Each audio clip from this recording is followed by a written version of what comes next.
ask them to bring something to the table. I don't think this is intended in any way to be sneaky. I didn't know about it until tonight, and I know you don't infer that. But I can assure you that I am very much my finger on the pulse of, you can't do that. That costs money, and we don't have the autonomy to make that decision. Healthy Saanich makes that decision, and or the council makes that decision. So thank you for bringing it to my attention. I'm not worried about it being in there, but if the rest of my colleagues do, I would not be offended if it was taken out. Any more discussion? Councillor Haynes, go ahead. I'd like to, through the Mayor to CAO. So, Mr. Thorson, for example, at the advisory committee that I'm now on, and even on previous committees, there would often be the public there, and they might join the debate. They might be invited by the chair to make some suggestions or recommendations. Staff might be there, and it's sort of information gathering. But certainly for the committees that I've been on, it is then channeled up through the committee by a vote as something that would come to council. I think my experience of witnessing the advisory committees these last several years, when Councillor Murdoch was on one and I was a member, I think there's a strong structure in place that is in the culture of the committees that stops that action that you're worried about. I didn't mean to suggest, and I think Councillor Plant nailed it. It wasn't a suggestion of anything nefarious coming out of it. I just wanted to make the point that it is unusual to have it in the terms of reference, in terms of what we see in other terms of reference. And there is the potential, although that's not the intent, of it being used in a way that might not be the intent. I just want council to be aware of that ahead of time. That's all. Okay, I think it's good advice, and we'll kind of keep it in check and see how it goes, and leave it there. So with that, I'll look for call the vote on the recommendation. All in favor? Opposed? None opposed? That carries unanimously. Thank you. All right, let's move on to item F1. Madam Clerk, could you introduce that item for us, please? Yes, this item is the reports from members of council. The first report is a joint report from Councillors Haynes and Dermott, recommending the council endorse the resolution that was submitted to the UBCM by the District of Highlands, requesting the provincial government redirect unredeemed container deposits into an annual fund for acquisition and protection of privately owned natural spaces in BC. And further, that a letter be sent to the Environmental Committee of the Capital Regional District requesting their additional support. Thank you, Mr. Mayor. Councillor Haynes, would you like to introduce this? Yes, I'd like to introduce this. Do I need a motion? I guess I introduce it when you talk, or should I just move it first? I just move it and talk it. Yeah, move it. Go ahead. Yeah. I'd like to move the recommendation. Second. Thank you. And I'd like to thank Councillor Dermott for supporting me in the report. It is straightforward what we're asking for, in the sense that there is a fund in place that is based on the deposits that you pay for beverage containers, and it turns out that some 20% or so of those deposits are never reclaimed. And in the provincial law that put that forward, there was a target of 75%, so it certainly achieved its target. But one of the issues there is that where is that money, where does it sit, and what's the best use for it? If we think of why there's only 80% return, well, where are the other 20%? Some of them, we know, are in parks, in our trams. Some of them go into the recycling and they're never redeemed. Some of them are by the side of the road. So there is an aspect there that 20% of the hot bottles, beverage bottles, are not being returned. Now, the money is some $15 to $20 million, and that in part is to pay for the program. But when we look at other end-of-life products, such as batteries, paints, and the like, electronics, there's 100% recovery, and there's no money left on the table to, if you like, operate the system. So what we're seeking in this resolution is attention to that fund, and it might be that part of the fund is used for parks. It might be that all of it is. But the aim is to raise this issue and have that fund looked at as a possible source of revenue for parks, which is tax neutral. It doesn't come from tax, it's already collected. And to send a message to that particular industry that this, if you like, a windfall is not there year after year. There needs to be a better thinking about how that money is used. Thank you. Thank you. Councillor Drummond. Thank you, Mr. Mayor. Certainly happy to co-author this and happy to support the motion. Way back before I was on council, and I was at the time Vice President of the Land Conservancy of British Columbia, I certainly looked at this issue, and actually at the time the estimate was $25 to $30 million of unredeemed deposits. The organization that managed the return program was called Encore, and it was an industry organization. So I met with their senior representatives, and they told me, no, we need all the money for administration. That may be, but I had some doubts, because there is a tendency when a certain amount of money is available to make sure you spend it. And I must confess, I did seem to see an awful lot of vice presidents and so forth wandering around within their structure. I think there is an opportunity to mandate that a fair amount of this unredeemed deposit on the part of the public should go to something like parks, and instruct Encore that they will have to be lean or mean and work within the remaining budget that is allowed to them. I think that's a much better way to operate than just firing money at a monopoly and saying, well, can you spend it all? Yes, we probably can, but that's not the best thing. Thank you. Thank you. Councillor Brownhoff. Thank you, Mr. Mayor. I'm going to support this. I did some research around Encore. If you go to their 2014 annual report, this year, in that annual report, it said that their gross revenue was 162.7. The expenses were 159.6. So the extra that they had, so from taking in, is only 3.1 this year.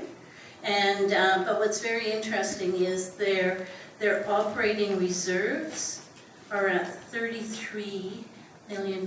So I think there's some significant money there. But again, it would have to be, the provincial government that would have to step in and see what a reasonable amount should maybe go towards a program like this. But I'm going to support it, and I'll support it at the conference as well. Thanks. Any more discussion? Then I'll call the question. Oh, Councillor Merkel, sorry. Go ahead, please. Thank you, Mr. Mayor. The acquisition and protection of ecologically sensitive private lands in BC, I don't think anyone around this table can really, or in this room, can really argue with that. But I guess, coming back to the fund, I have to admit I wasn't aware there was such a fund. We've heard figures. What is the figure? 10 to 15 million, 25 million? How much money is in there? And what I have before me, I have no idea. And I also have to ask myself, what impact do the contents of these containers have on our health system? And the question I think we have to ask ourselves, and also the greater community, if these funds are accessible to us, acquiring and protecting parklands, is that the most important issue facing us? It could well be, but I think we should look at that before we just look at one area and say we'd like to put the money into this. And for that reason only, I support the environment, but on this issue, I'd like to be sure this is where our residents and council really want to put the money. Thank you. Thank you, Councillor. Any more discussion? Councillor Sanders. Thank you, Mr. Mayor. I was just going to comment that NCORP is not just about picking up bottles and cans.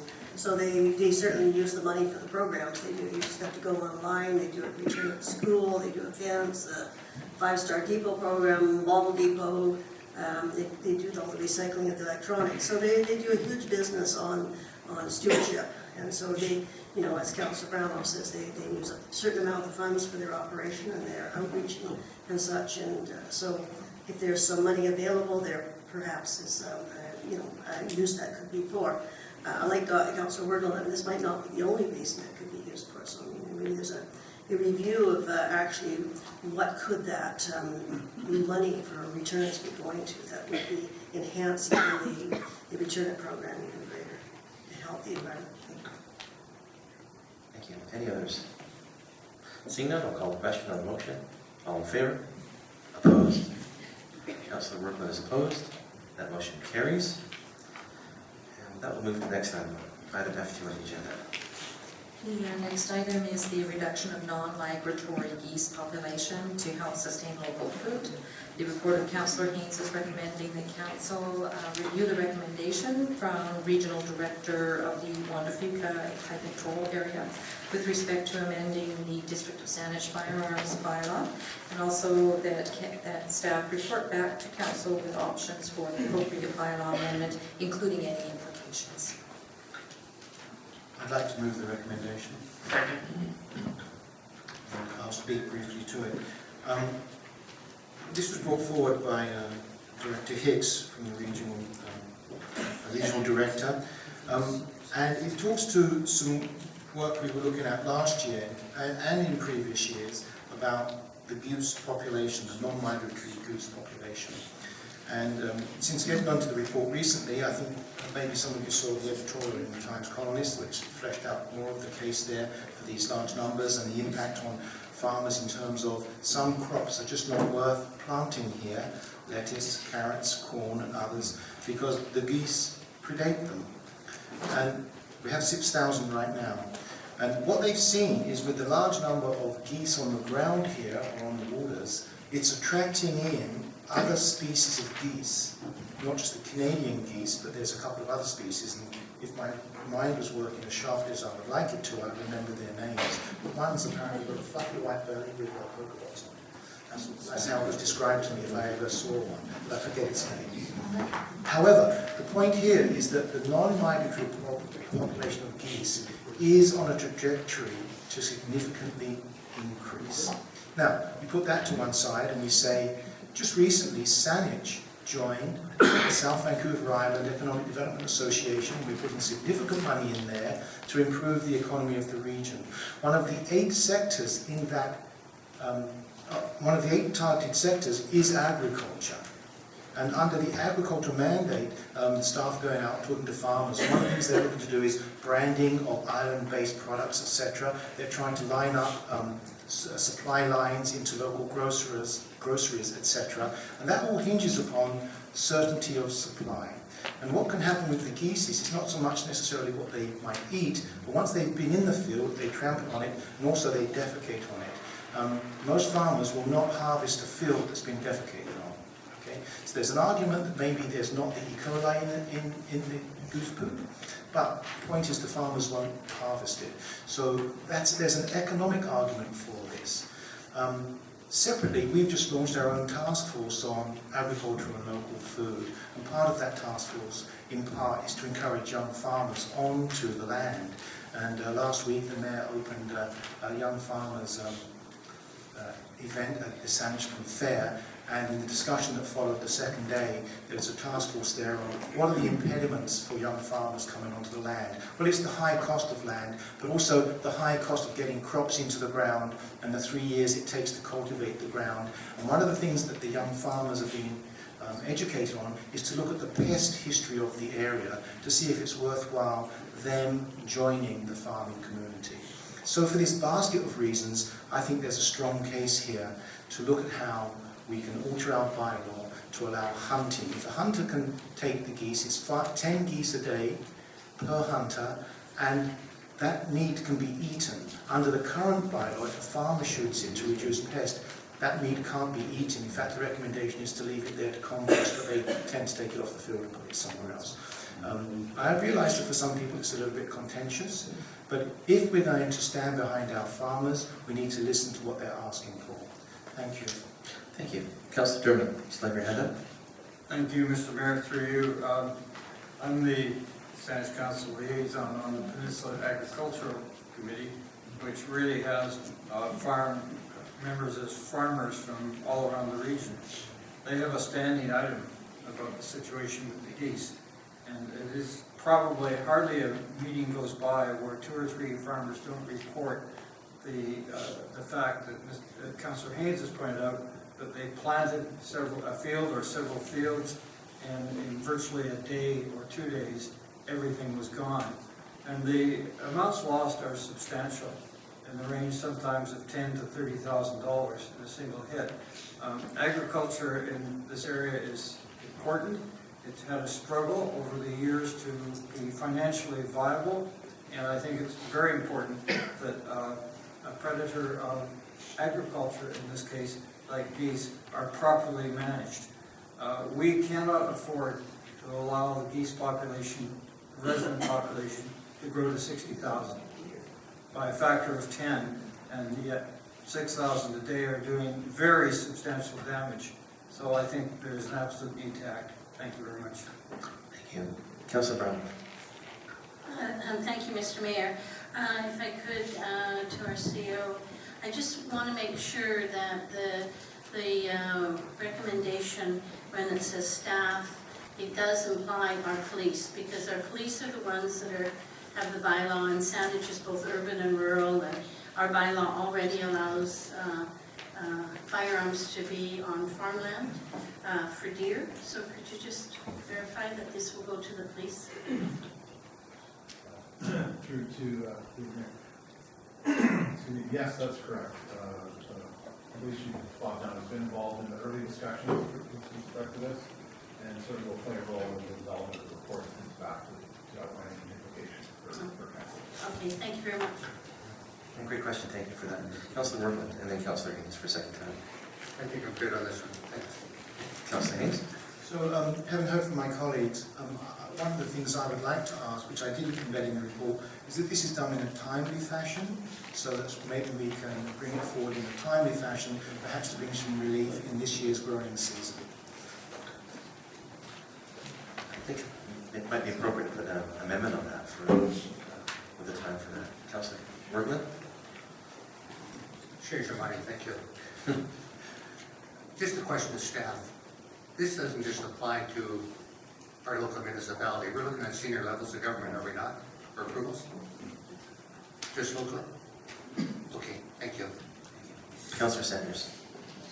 Thank you, Mr. Mayor. I was just concerned, this motion says about rural communities, and we're an urban-rural mix, and as we consider this, I want to take great care that with our urban-rural interface, particularly I don't live far from the root cellar, and right behind is our farming community, and it's very close to residential areas, so I think we have to take care when we're in neighborhoods like that of discharging firearms, because you have people living in residential areas that will be blocking all the edge of the farmers yard and such. So it's one thing when it's definitely out in the rural area and you've got great masses of property before they might, like 400 acres out in Sandwich, Sandwich, and they're, shooting the deer, but you're not close to any residents. So I do have a concern about that.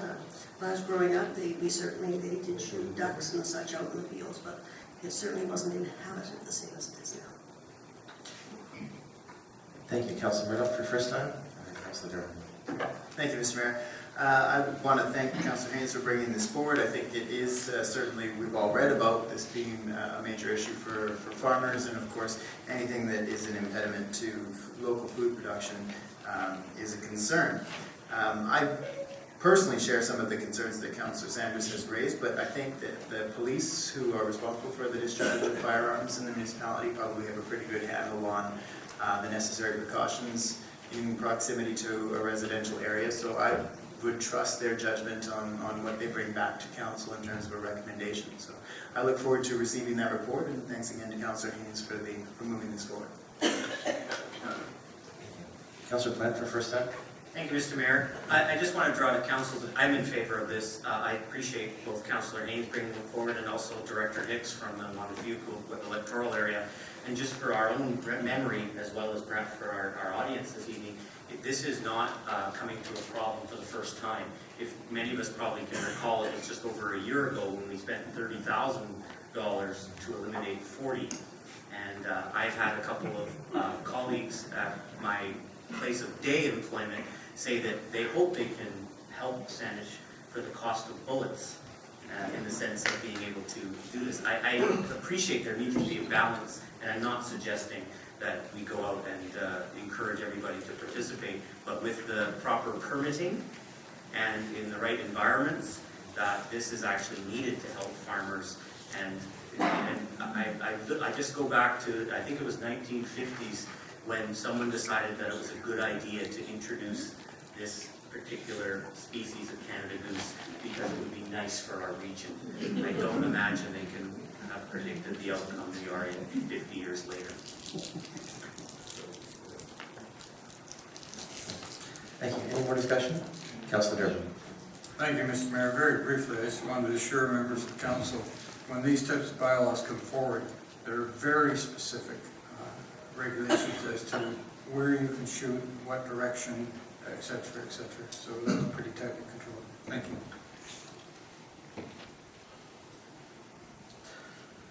For discussion? Well, then I'll call the question on the motion. All in favor? Opposed? None opposed? That motion is carried unanimously. Thank you. All right, so with that, I'm going to look for a motion to adjourn council and move to committee of the whole. So moved. Move to second. I'll call the question. All in favor? Opposed? None opposed? That motion is carried. I'll invite Councilor Bergman as the chair of committee of the whole.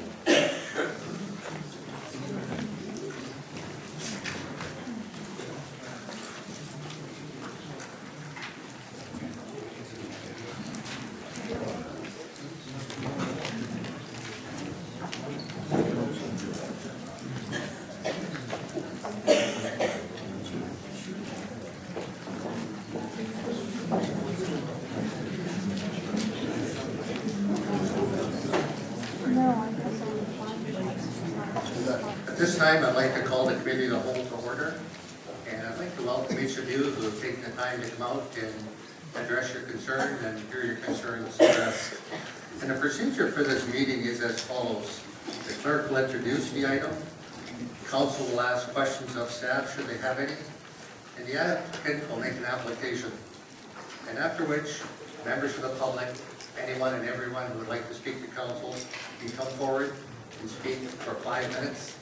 And if you would give your name and address. Again, if you keep your presentation of 5 minutes, and on the desk, there's a time light, and it starts with green, goes for 4 minutes, then it goes to amber, and then it goes to red.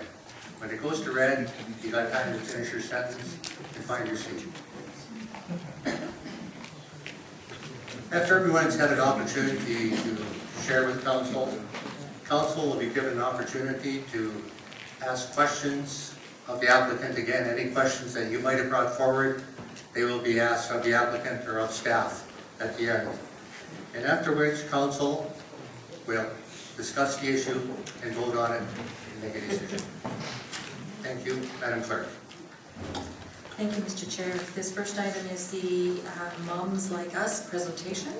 It's further to the motion from the July 20th council meeting to invite Moms Like Us organization to give a presentation to council on the development of an accredited clubhouse in Greater Victoria. Thank you.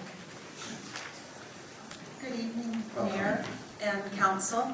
I want to confirm that we have 5 minutes. Is that correct, or do we have more? The motion in July of 2015 was that council afford up to 20 minutes for this presentation. Okay, thank you very much.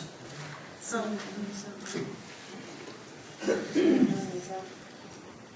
my name is Jackie Powell, and this is my colleague here, Cherry Lynn Brown. And we represent parents in the Greater Victoria area who have adult children with a mental illness. So we first would like to show this quick YouTube video. Is that okay? Can we do that now?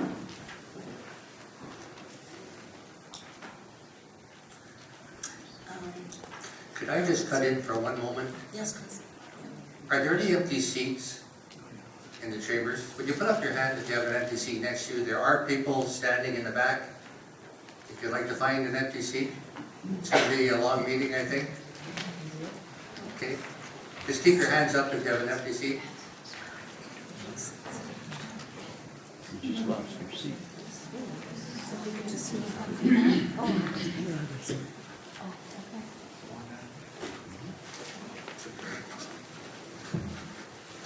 Thank you very much.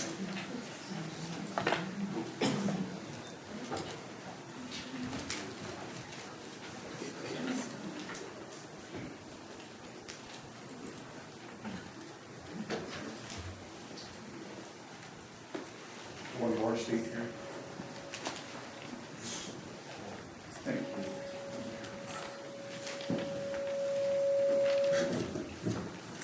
We're having technical problems here.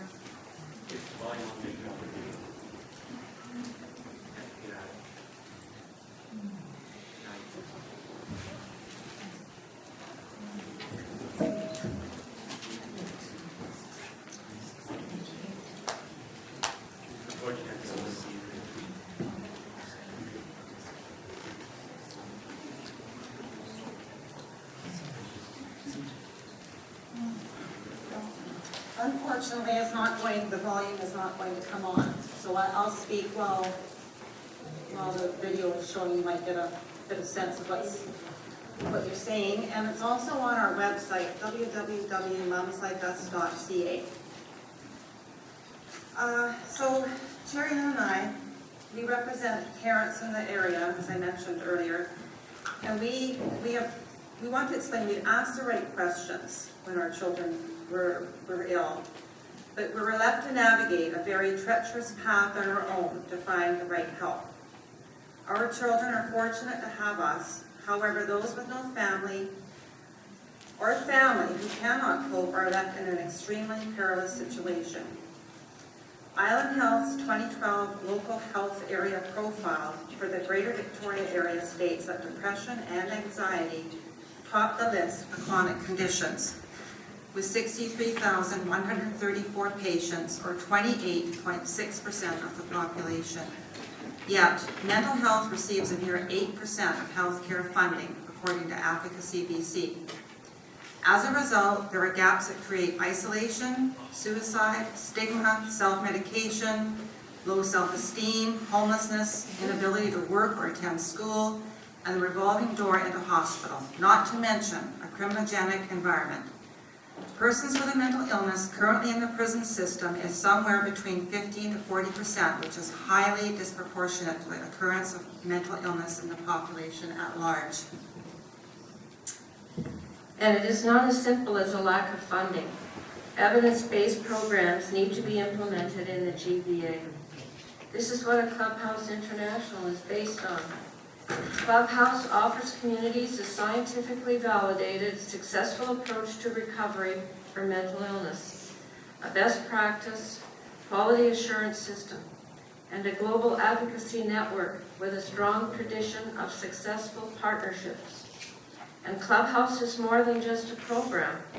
It is a community of people committed to each other's success, people working together, opportunities to join or rejoin the worlds of friendships, family, meaningful work, employment, education, and access to effective services and supports. The first Clubhouse started in New York City in 1948. It was started by a group of men who had been discharged from the state psychiatric hospital. Communities around the world have modeled themselves after Fountain House and have embraced the term Clubhouse because it clearly communicates the messages of membership and belonging. As clubhouses continued to develop around the world, there became a need for an international organization to be a resource for clubhouses. In 1994 was the creation of Clubhouse International. Today, Clubhouse International has 322 member clubhouses in 33 countries. Approximately 100,000 people living with mental illness access Clubhouse services annually. There are 18 Clubhouse Internationals in Canada, including in Calgary, Edmonton, Winnipeg, Hamilton, Toronto, Montreal, and 3 in PEI. BC has a total of 3 located in Richmond, Port Alberni, and Seychelles. A clubhouse is intentionally understaffed because it is the members who are needed and wanted to get the purposeful and meaningful work done. Staff are trained to find each member's strengths. This wonderful concept works. Fountain House was the recipient of the Conrad Hilton Humanitarian Award in 2014. This is the highest humanitarian award in the world of $1.5 million. An earlier recipient of this award was Doctors Without Borders. Jackie and I toured the Richmond Clubhouse nearly 2 years ago and saw immediately how this could help our sons. When we were told that the outreach program visits people in the psychiatric ward before they even leave the hospital to give them encouragement and hope, we knew then this is what is missing here in the GVA. We attended the Canadian Clubhouse Conference in June of 2014 in Richmond and learned firsthand from many members how Clubhouse has helped them. It's given them a reason to wake up in the morning and in many cases saved their lives. There are 36 international standards that are followed worldwide. Training is standardized and the program is non-clinical. There is an accreditation program. So in summary, Clubhouse International will help reduce downstream problems such as recidivism in hospitals, jails, the policing and homelessness that often accompanies this. It will not solve everything, but will greatly reduce these problems. This is a proven model of rehabilitation. It is not reinventing the wheel. It is an upstream program to get people back into life, and we're asking for your support, a letter of support, for our endeavor to bring one to the Greater Victoria area. I unfortunately didn't bring my binder with all the support letters, but we have many, and they're all online. You can look at our website, and everyone is listed on there. So thank you very much. Thank you very much. Council will be meeting with these people tomorrow, and I wonder, unless we have some questions that we feel can't be answered tomorrow, if we could just say thank you. Thank you very much. Thank you very much. Yeah, thank you. Thank you.